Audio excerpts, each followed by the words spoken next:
All right.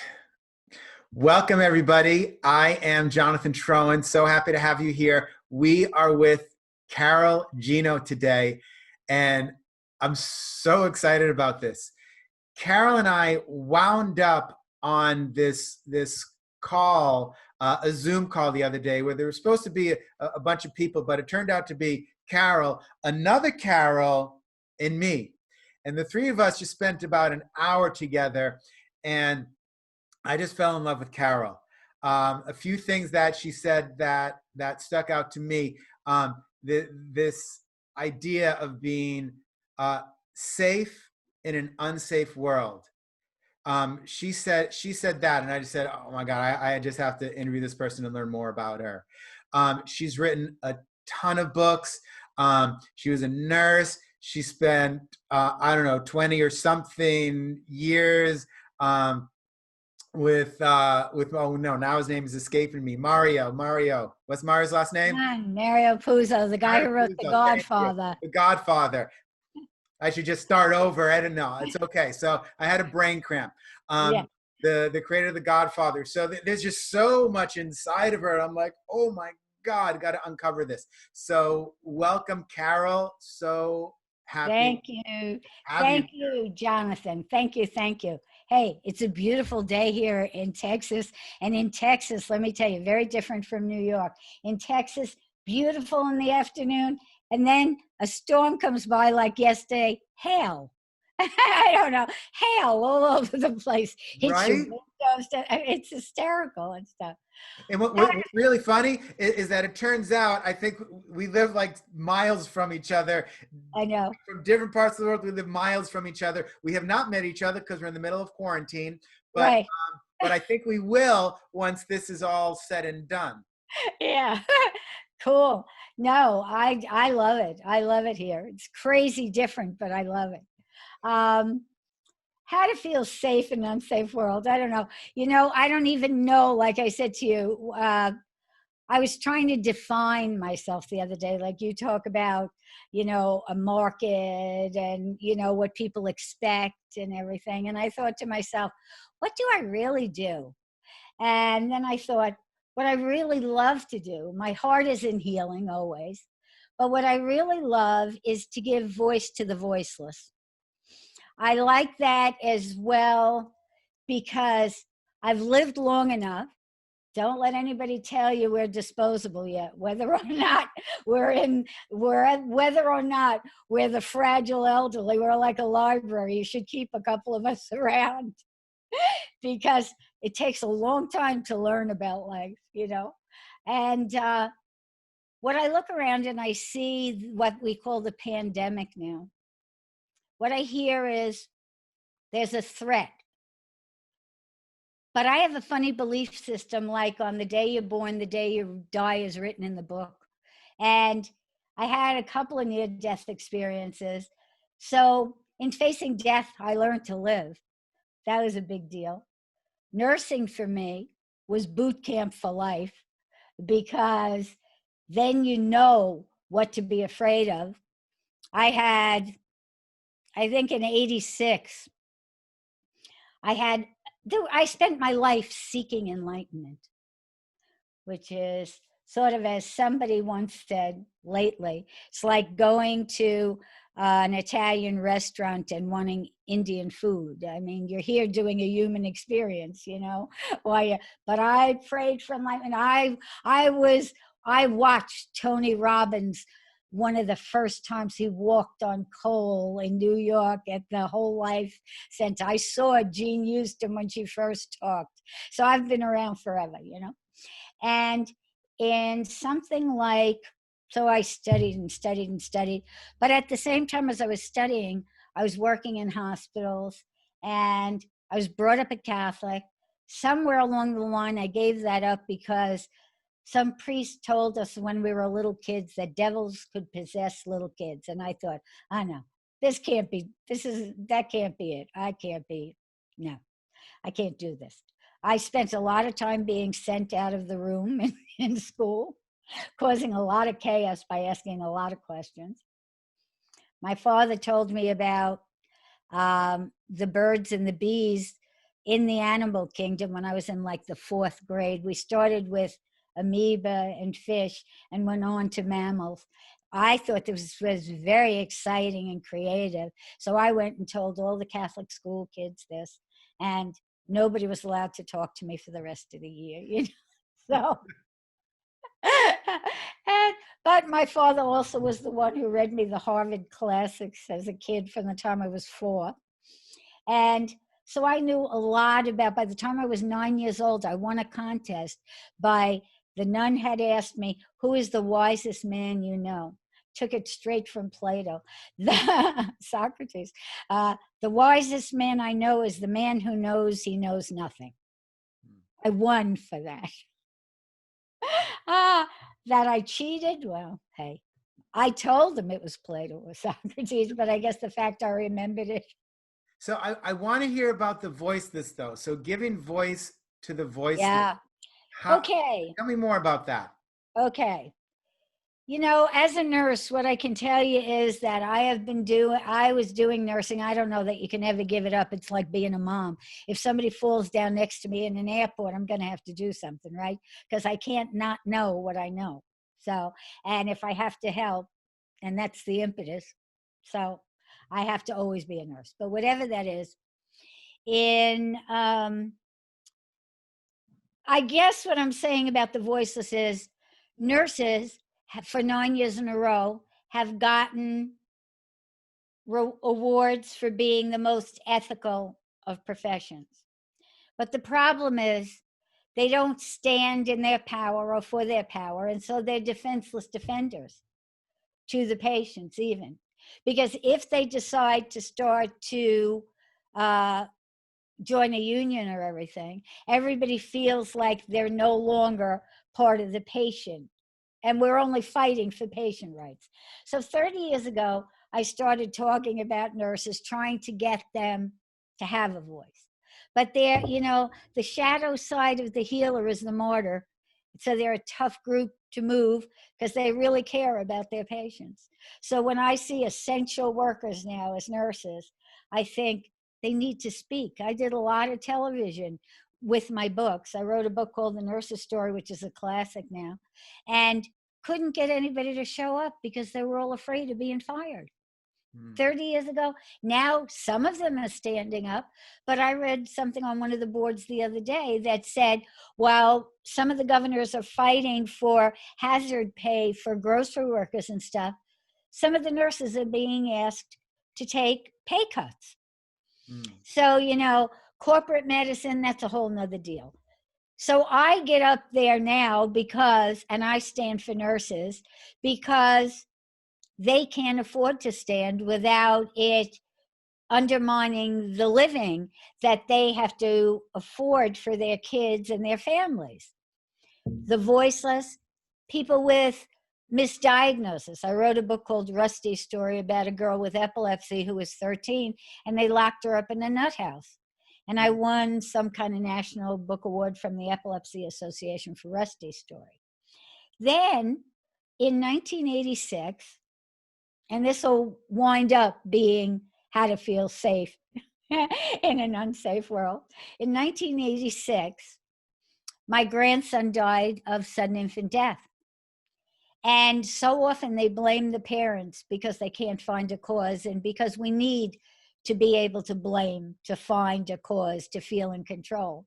So then I wrote a book called Then an Angel Came, to talk for the angels and for the parents of the kids with SIDS or other sudden or unexplained death. Okay. And then at that time, an angel really did come. I mean, I used to think it was projection of my own mind. And then I said, we went to my daughter, Terry, and she was a little hedonist. She never even believed in spirits. She used to say to me, Ma, you need cement boots because you got to recognize your grandchildren, because the baby who died, I was never able to see except for fuzz. So I thought to myself, oh God, while everybody else was thrilled because he looked like such an angel, I thought, oh no, too many too good kids die on the wards of pediatrics. You know, I never saw this kid as being dense form. So once he died and there were voices, I said to Terry, do you recognize, she was hearing voices, and I said, Terry, do you know your kids? You know your husband? You know your refrigerator? I said, you know what? The diagnosis of crazy is way too broad,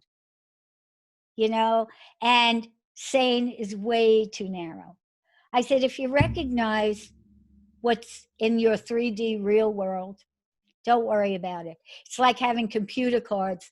They're in the background. If you need them, pull them up. That's it.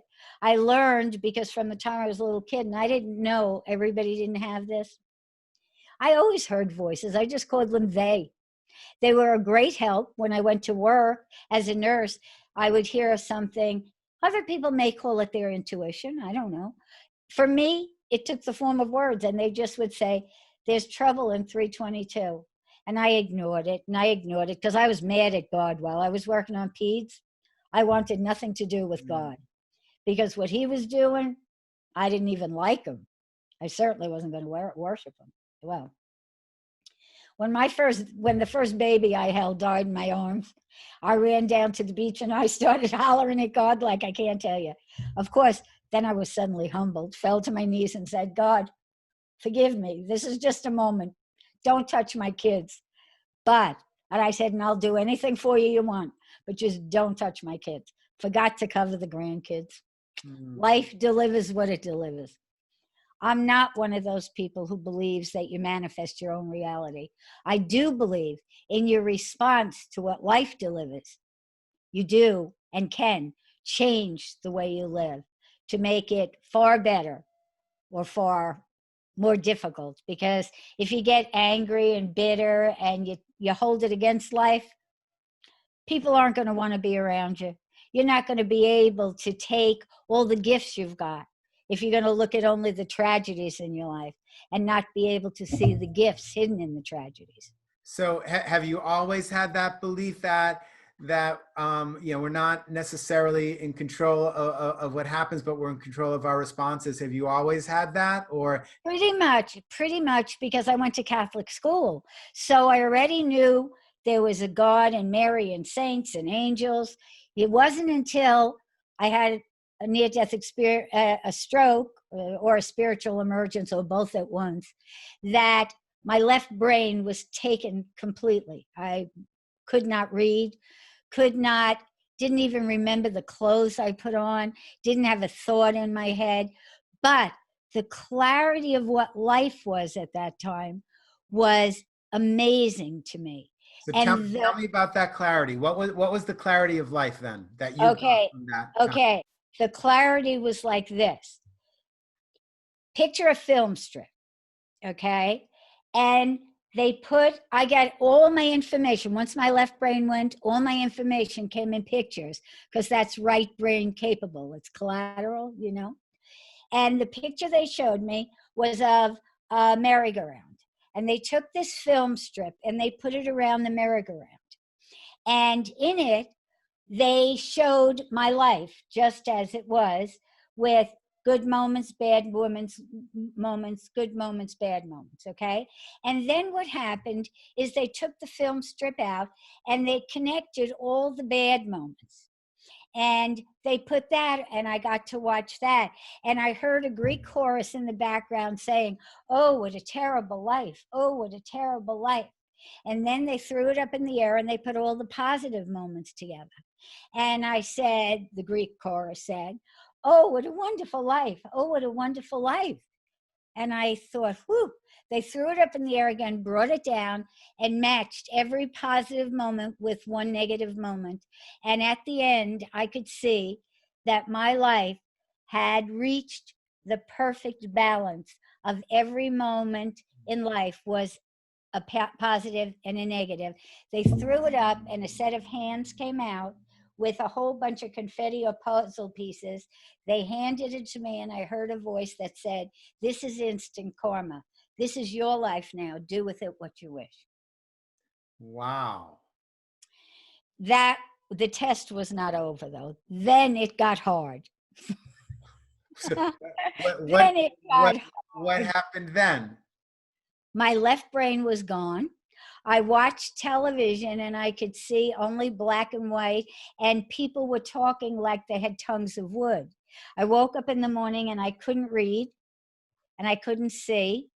And there was a constant song in my head that I couldn't sing now, but I still have the words to it So, somewhere. so wait, so when you got this vision of the film strips, so there, you couldn't actually articulate this then to anybody. This was No, just no. you. This was just, oh, then what happened?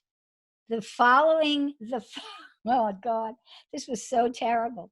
That night, once that happened, that night, in the middle of the night, I got up, I felt a poke on my shoulder, and I woke up and I didn't see anybody around.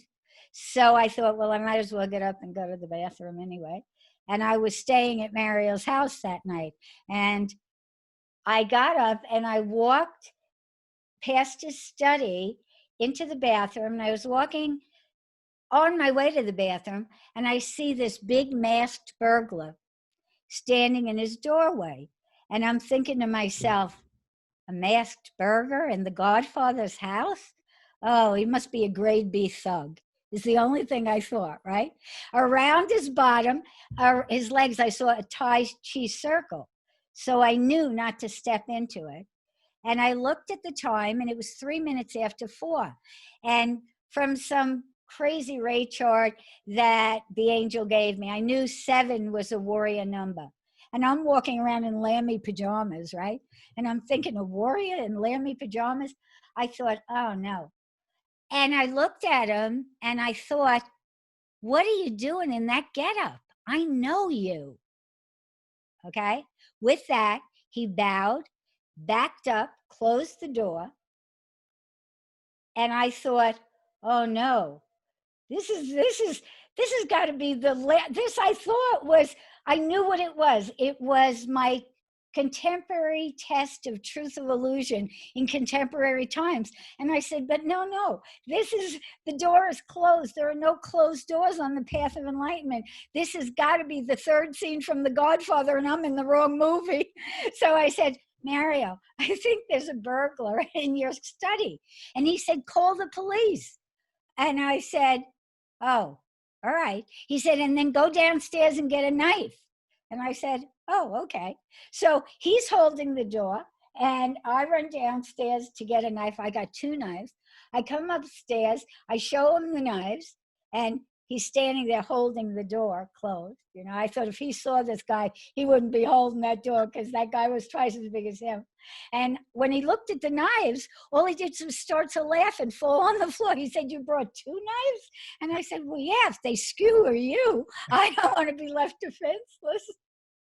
By the way, we had to go to the grand jury and tell this.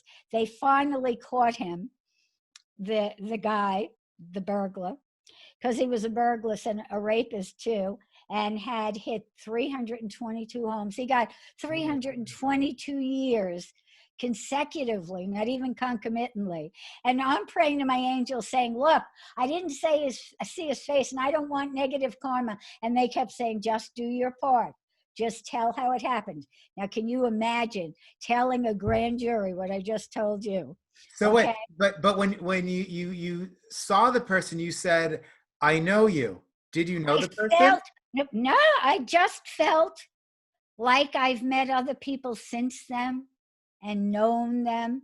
My soul recognized his soul and knew it. Wow. And he just, no, I, not at all. And in fact, he didn't even know it was the Godfather's house because he had taken my Vuitton bag and he had taken Mario's suitcase and escaped, ran out the balcony, ran downstairs and dropped it 3 blocks down. And I only knew it was my Vuitton bag because my red magic marker, where I was carrying, one day we were on our way to Cannes or on our way to Malibu, and it broke. And the red ink got all over the bottom of my Vuitton bag. And what he said about that was he bought it at the racetrack from somebody. So every one of the other people that he attacked, because they told me that it was my part to help bring him to justice. And there were other people who needed justice. And Ray 7, the warrior Ray, was a ray of justice. And I had to go. So I went to the grand jury. I faced the whole world. I told them my story. And the crazy his lawyer said to Mario afterwards, "Did you find a horse's head in your bed?" And then he said to me, "Do you often imagine things?" And I said, "You asked me for my truth. I just told you my truth." So that's the burglar after the night where they showed me, "This is your life." Okay. So that happens. Okay. Then I meet somebody from a past life, and I see a whole past life thing, and he remembers me. I don't remember him. Bad news. Okay. And it was such a time of crazy. For 3 weeks, I had no brain to speak of. And I kept thinking, I remembered, I think, therefore I am. And I said, oh man, if I can't think, am I not? But I can tell you that whether you can think or not, you are.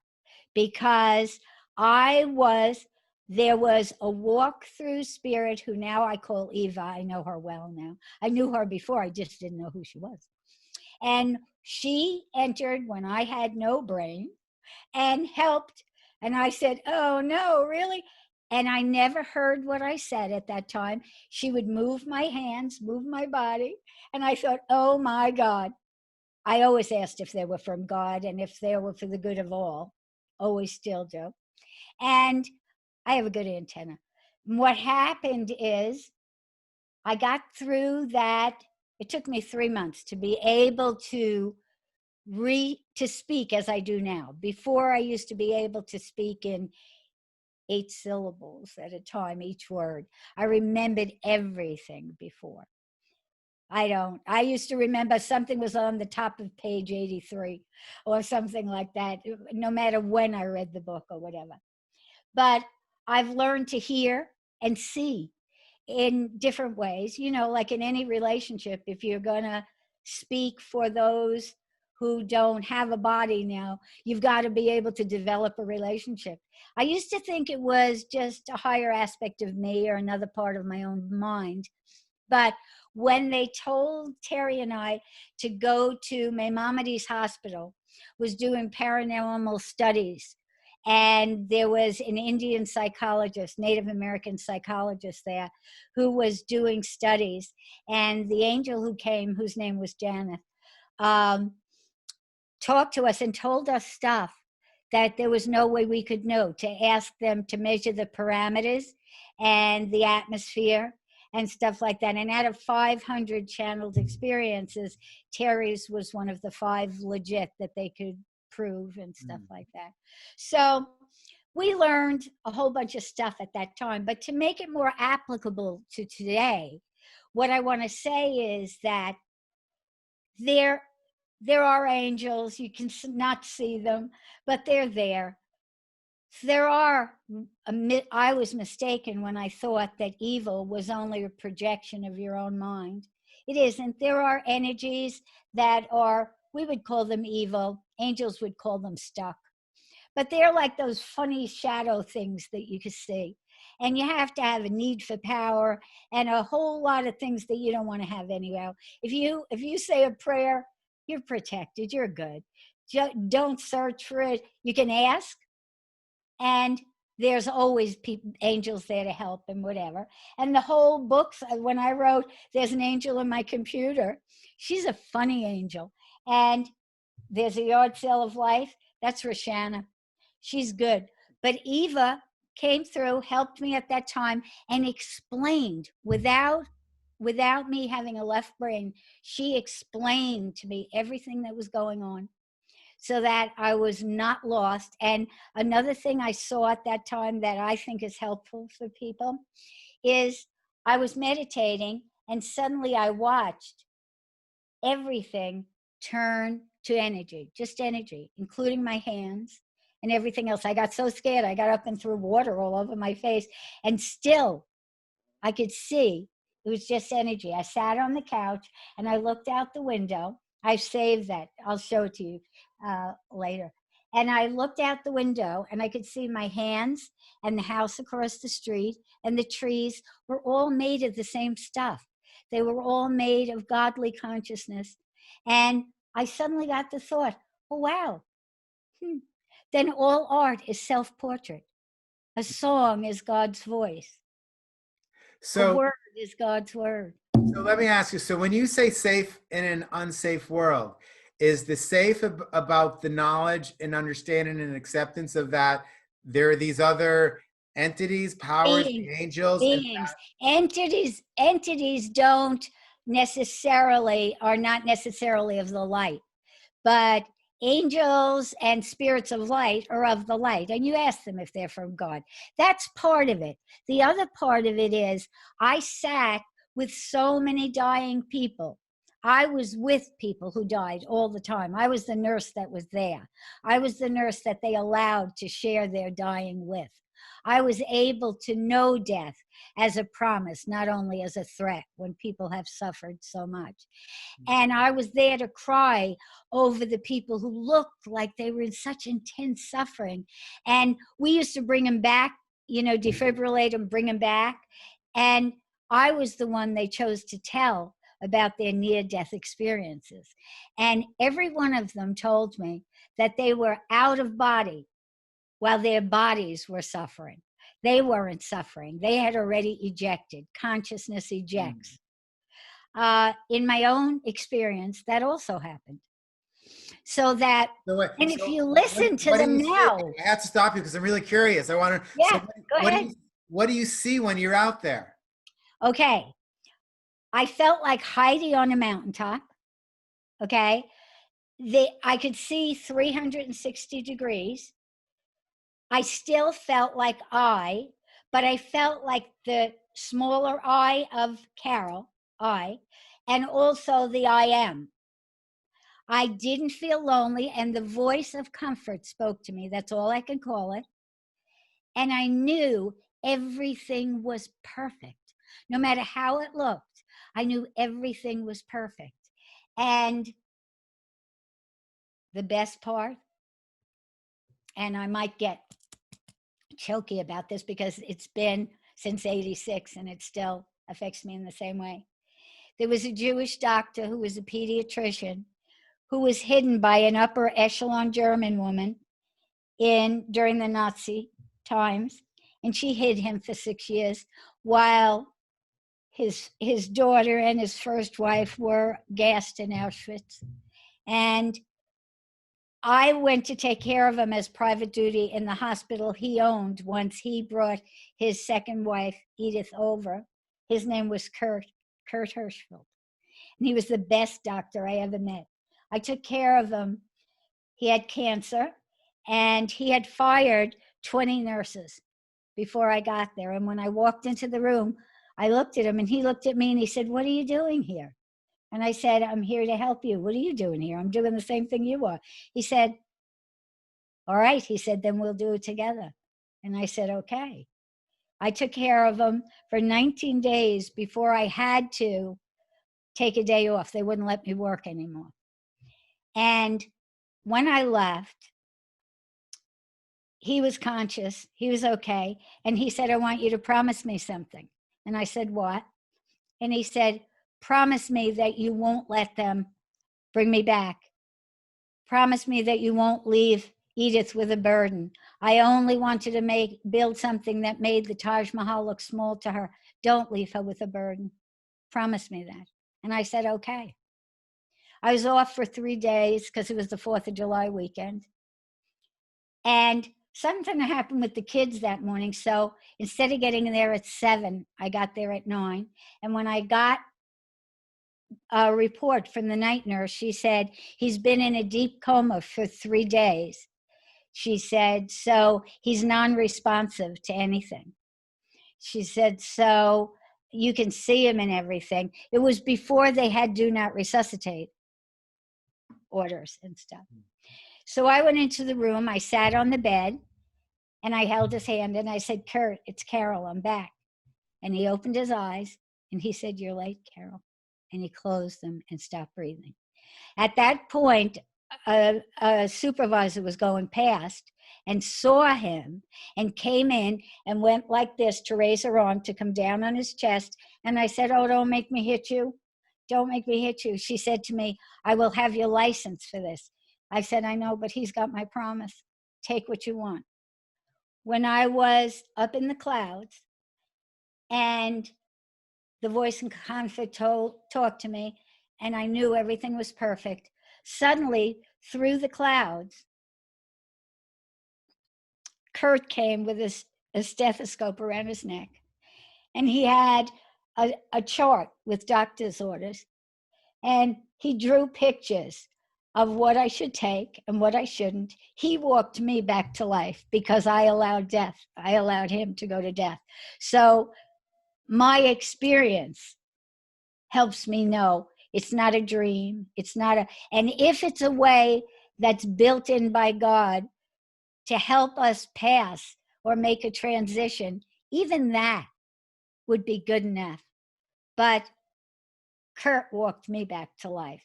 It took me 3 more months where the angels and my other friends out of body, because I made everybody who died promise me that they tell me. Only Mario, when I said to him, "Promise me you'll tell me," and he said no. I said, "Why no?" And he said, "He'll wreck the surprise." Because he didn't believe in any of this, except he said to me, "I can't believe you believe all that crazy stuff, and yet you're the most confident human I know. How does that work?" And I said, "Because I have no fear about that stuff." So right now, what I feel is that there's a threat there. I won't say I couldn't get COVID or anybody I love couldn't. I don't know what life has written, but I do know that I had lung cancer. I had a near-death experience. I had that brain blitz then, and part of my brain went. And then I had lung cancer, and they took part of my lung, and that was in 2001. And then I had a stroke in 2018. Took me 2.5 years to learn to walk again. And every penguin is going to fall in love with me because I can tell you I can't walk like a ballerina, but I can walk. And I just know that there's more. I met somebody's grandfather from Serbia who died before I ever met the kid who wound up being my editor in Serbia. And he's dark and he looks dark. He looks like he's from Serbia. It's funny. His grandfather showed up in my living room and I said, "Who are you? Are you from God?" He said, "Yes, I'm from the light." And I said, "Who are you?" He had blue eyes. He said, "I'm grandfather." I wrote to this kid 3 weeks after I had chose him as winning a contest because he wrote just like me. I couldn't tell the difference. And I said, "What color were your grandfather's eyes?" Because he had blue eyes and light. He was light. And I wrote to the guy. My editor's name is Dushan, and he's become, their whole family has become mine too. And I said to him, I saw someone who said they were grandfather. What color were your grandfather's eyes? And he said there were two significant things about my grandfather. He said, number one, he had light eyes. And number two, he was the most generous person I know. And that's why he showed up in your living room. He said, "I know that." He said, "By the way, I knew you were coming. I just didn't know it would be you." Wow. So my whole life. So I want to ask you, so you've had all these death, near death for you, but death with others and witnessing. So what's your relationship with death now? Do you fear death? Do you look forward to death because there's a beauty there? Is there just a whateverness to it? Like, what's your relationship with it? Well, what it has done for me is I don't usually miss people. Like other people who you love, you miss them. I miss them like they've moved to a different state, which is funny because they have moved to a They different have. but they are so funny. The thing about spirits of light is somehow they don't scare you when they show up. What scares you is the idea that people have told you, people who hear voices all along are crazy, except indigenous people who know that they could be visions, you know? So if we begin to own all of who we are, if we realize how much more there is, you know, we say we're spirit, soul, and body, and then we act like we're only body or body mind. So, I'm not, go ahead. uh, so how does someone like me, I have not had a near-death experience. It's not a goal of mine necessarily to have a near-death experience. I guess if it happened, there's peacefulness. So I'm not necessarily afraid of it. But so how do I connect to these beings of light? Okay, you number one, you say your prayers in whatever fashion your prayer is. And then you say, I'll only accept, I will not accept evil. I am from the light. God is my protector. Nothing that is not from him will enter while I'm in flight, whether you're meditating or whatever else. A prayer of whatever fashion you say it. That's what I say. Then I just cover myself with red for protection, whatever that does, it's energy. And then I ask for something that is good for me and is good for all. I say, may I please have something, or can you help me with this? And can I be of use to all? Help me reach my potential and help that be for the good of all. And probably they needed somebody with good public relations, now somebody who wouldn't shut up, you know, and who would say it no matter what. In every one of my books that are very grounded, and I can be very rational, but spirit and my friends without bodies are as much a part of my life. I'm never alone. I know I'm never alone. I know that if I ask how you do it, check how that higher self that's yours contacts you. Does it do it in pictures? Does it do it in feeling? Does it do it in sound? Does it feel in intuition? You've had moments where you knew things were right and you overrode with your rational mind. That was your higher self. That was your spirit saying, take a look. You've got free will. You've got choice. But trust your heart. You know, spirit entities, masters of illusion, let's call them, can play with your mind. They can't play with your heart. Your heart tells the truth. So every time you get that feeling in your gut, or you get that picture, or you have that hesitation and stuff like that, ask yourself, is this coming from love or is it coming from fear? And make a choice for courage. Make a choice for you. Remember, whoever created all of us created you as an original. Therefore, you have original communications. You have original gifts. When I once asked what my gift was, they said, the way you see things. And I asked them one time after they had done wonderful things, because I was desperate. Once my grandson died, and I was so worried about my daughter and everything like that, I said, please, God, I need help so bad at this time. Please send me an angel. And I can tell you, angels from the light don't know walls or ceilings. This was a bigger than a mountain angel. And took my breath away. When I said to Terry, look, Janet's there. She said, no, if I look, I'll be too frightened. She said, I won't be able to do that. And I said to her, wow. And when Eva, I was talking to her one time, and she said, Terry, who's my daughter, said to me, I saw The Exorcist. I don't like to share my room. I don't want to share my body. And I said, oh, come on. Does your television, is your broadcaster in your television? Our brain is only 20% used, if that much. The rest isn't styrofoam. We can all do this. We have to develop the more of ourselves. We're so much more than we know. And that more is there for us to access. And hopefully my new world, the next step in our development for true humanity is to become whole. Know yourself, know your guides, know those. Hey, you don't let, you use your mind too. As far as, would you take advice from a friend who you know the advice wasn't bad, wasn't good? No. You hear a voice that's not good, like a critic. They don't, spirits of light don't talk to you in critical voices. Like, small story, quick. This will help it more than anything else. I said one time, "Are you perfect?" I said, "You're supposed to be perfect." She said, "No, if I were perfect, you wouldn't be an incarnation." So I said, "Oh, right." She said, I said, "You know how scary it is to be guided by someone who isn't perfect?" She says, "You know how scary it is to be guiding someone who isn't perfect?" And so she said, spirits of light, she says, don't have emotions, but they do have common senses. And so I said, "Oh," and we were walking through the yard.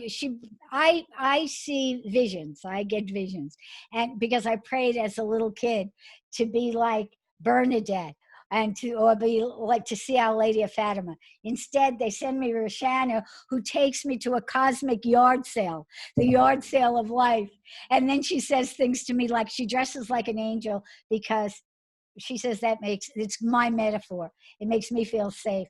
So she comes to me in something that looks safe, a little wrinkled, a little disheveled. And she walked me past one time, you'll laugh about this, something called the Museum of Suffering. And it looked like one of the big museums in the city, you know, New York City. She said, "You want to see the Museum of Human Suffering?" And I said, "No, why would I want to see that if you're my spirit of joy and creativity?" And she said, "No, you should. You should see it." I said, "I don't want to see human suffering. I'm picturing the Holocaust or wars or whatever." She said, "Come on, let me show you." I said, "Okay, trust, trust, trust." So I walk up the stairs. We get in here. Suddenly I see something that says the Hall of Knots. And in it, I see a whole bunch of acrylic blocks. And they're like sculptures, all in different ways. And in each of them, there's knots. And I said, "What is this?" She says, "It's the Hall of Human Suffering." And I said, "What do you mean? It says Hall of Knots." She says, "Well, that's what it is. Human suffering is human knots." I said, "Are you saying KNOTS or NOTS?" And she said, "Either."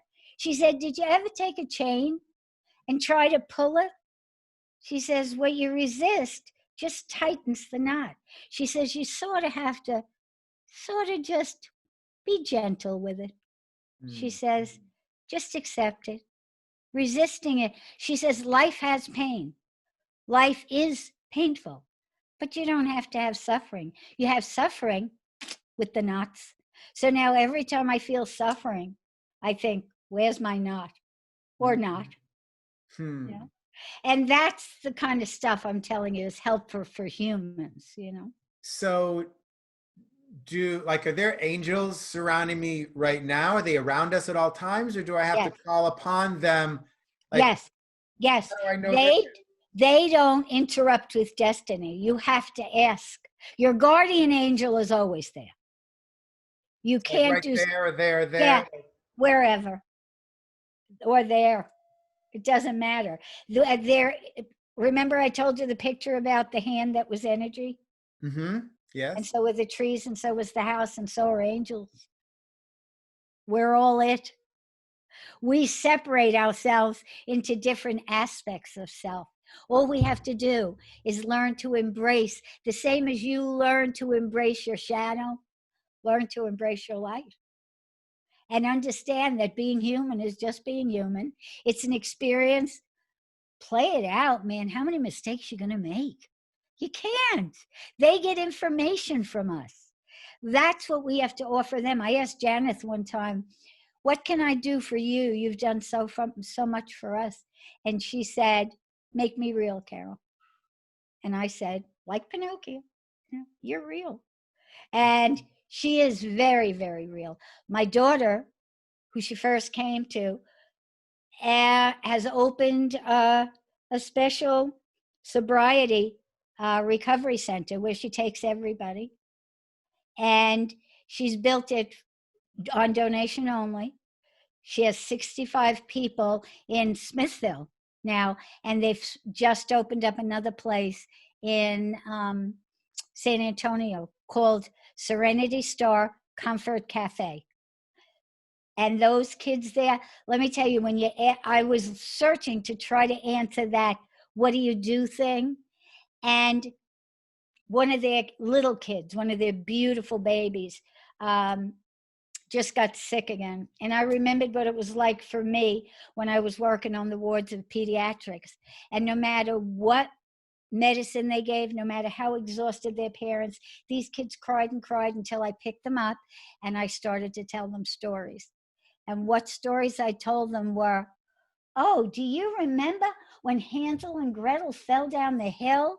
And they'd say, no, that was Jack and Jill. And I'd say, and remember when the wolf was in bed and the grandmother was throwing the kids in the oven? And they'd say, no, that's all wrong. What I did for healing for those kids was I told them stories. What I do for all of us when we're afraid is I tell stories. And those stories are true stories, because I realized when I was writing my book, and they decided that it had to be nonfiction, but it couldn't be nonfiction because I was telling the truth and they would be sued. So they'd have to call it fiction. I understood that you could only tell the truth in fiction. And when you call it nonfiction, you have to alter the truth for people. So my stuff is all truth. Do you have a book you're working on now? Yeah, it's called How to Feel Safe in an Unsafe World. Yes. And is it about the angels? It's about the angels as well. And it's about my trip to Serbia after I had a stroke, because I knew once I had the stroke, if I was afraid to do anything, I would be afraid forever. So I said to my doctors 6 months after I had the stroke, hey, can I fly to Serbia? I've never been there, but I want to see who. We were getting so much negative propaganda here, and I wanted to know the truth. I wanted to meet people, and I wanted to meet these people that grandfather, who was in my living room, told me to go see. So I did it. I went. I asked the doctors, I said, can I go to Serbia? And they said, do you care if you die in Serbia or US? I said, nope. And they said, then have fun, go to Serbia. And I went to Serbia. They were the best people. I had the best time. And they are family. They are family to me. There's nobody I care about more. They are my family as well, So once we reach each other, once we know, we're separated by ideas, not by who we are. We are all of the same stuff. There is no other. And as soon as we know that, hey, we know that. The funny part of when I bumped into the burglar, he had a mask. He was all dressed in black. I could only see his eyes, and he was holding one of those big flashlights that he could have easily hit me on the head with. I saw him, and I started to laugh and thought, what are you doing in that getup? When I went to the grand jury and when we went to court, when we finally had to have the court thing, he was at the table writing on yellow pads. I looked at him, and he was very serious looking and everything. And I couldn't stop laughing. I couldn't stop giggling. And I thought to myself, it is all, when they say it's illusion on earth, John, it's both truth and illusion at once. We are all fine. We are all safe. We are all one. And because the source or God or whoever created us and felt a tremendous impulse to give, he created other so we could practice relationship. Wow. But we are all one and other. Wow. Well, honestly, I have so much more I want to ask you, but I have to go talk to my angels. Yes, do it. Do it. I'm here for you. I am here for you. So, but before we go, we've gone through so much in this conversation.